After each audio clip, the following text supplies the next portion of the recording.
আবার চোট আবার ধাক্কা। তৃতীয় টেস্টের আগে ভারতীয় দল থেকে ছিটকে গেলেন আরও এক ক্রিকেটার। ইংল্যান্ডের বিরুদ্ধে তৃতীয় টেস্ট শুরু হওয়ার আগেই আবার ধাক্কা খেল ভারত। দলে নেওয়া হলেও চোটের কারণে খেলতে পারবেন না কেএল রাহুল। দ্বিতীয় টেস্টেও চোটের কারণে খেলতে পারেননি তিনি। বোর্ডের সূত্রের খবর, সেই চোট এখনও সারেনি তার, এখনও বিশ্রামের পরামর্শ দেওয়া হয়েছে। রাহুলের ছিটকে যাওয়ার খবর বোর্ডের তরফে এখনও সরকারিভাবে জানানো হয়নি, কিন্তু এক ওয়েবসাইটের দাবি রাহুল তৃতীয় টেস্টে খেলতে পারবেন না। তারা এও জানিয়েছে কর্ণাটকেরই ব্যাটার দেবদত্ত পাডিকলকে টেস্টে নেওয়া হয়েছে।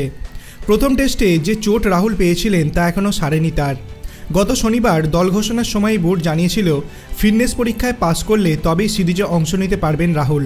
সেই পরীক্ষায় পাস করতে পারেনি রাহুল, তবে রবীন্দ্র জাদেজার খেলতে অসুবিধা নেই। চিকিৎসকেরা জানিয়েছেন রাহুলের সুস্থ হতে এখনও কয়েক সপ্তাহ সময় লাগবে, তারপর জানা যাবে বাকি সিরিজে তিনি খেলতে পারবেন কিনা।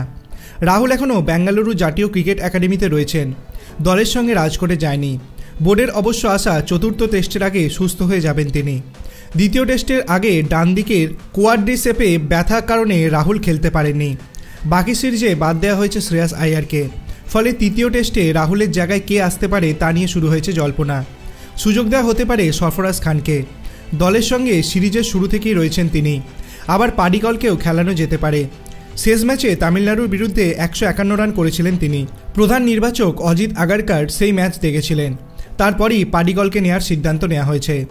আপনার কি মনে হয় কেএল রাহুলের পরিবর্তে কোন ক্রিকেটারকে ভারতীয় টেস্ট দলে নেওয়া হবে? আপনার অভিমত আপনি কমেন্ট সেকশনে জানাতে পারেন। ভিডিওটি ভালো লাগলে লাইক করবেন, চ্যানেলটিকে সাবস্ক্রাইব করতে ভুলবেন না। ধন্যবাদ।